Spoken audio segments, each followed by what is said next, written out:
Hello everyone, welcome to another mini blog. তো ready হয়ে গিয়েছি, আর আজকে যাব হলো আমাদের বাড়ির পেছনেই একটা অনুষ্ঠান হচ্ছিল, সেখানেই মানে নিমন্ত্রণ ছিল আমাদের। তো সেখানে যাচ্ছি, একটা ফুল পেয়েছি, সেটা নিয়ে চলে যাচ্ছি। মানে আমার ফুল জিনিসটাই ভালো লাগে। তো দেখো, অনুষ্ঠান বাড়ি চলে এসেছি। তো এখানে খাওয়া দাওয়া হচ্ছিলো আর ওখানে রান্না হচ্ছিল। আর অনুষ্ঠানটা বলে দিই, অন্নপ্রাশন। তো এখানে দেখো আমার ভাই এটা। তো যার অন্নপ্রাশন সেখানে চলে এসেছি। এখানে ফটোশ্যুট চলছিল, ফটো তোলা হচ্ছিল, বাট ও ক্যামেরার বাদে সব দিকে তাকাচ্ছে। দেখো আমার ফোনের দিকেও একবার তাকিয়েছিল। কতটা কিউট লাগছে না, পুরো বারবি ডল, পুরো বারবি ডল। দারুণ লাগছিল ওকে দেখতে, নজর না লাগে। তো তারপরে আমরা খেতে বসে গিয়েছিলাম। এখানে আমার মা, আমি, আমার কাকি আর ভাই চারজনে বসেছিলাম। তারপরে কী কী খেতে দিয়েছে দেখে নাও।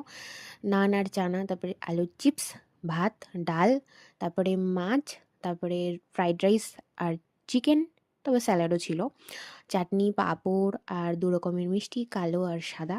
তারপর অনেকদিন পর রসমালাই খেলাম কোনো অনুষ্ঠান বাড়ি। তারপরে পাস দিয়েছিল।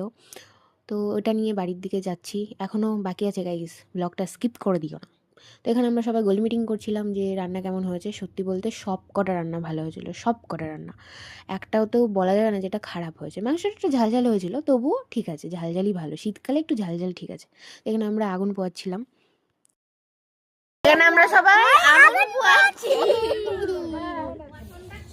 নেমন্তন্ন বাড়িটা তো ছিল তো আমাদের বাড়ির পেছনেই। তো আমাদের সাথে আমাদের টমিও গিয়েছিল, তখন আর ভিডিওতে নেওয়া হয়নি, এখন নিলাম। তো আবার আমাদের সাথে বাড়িও চলে আসছে।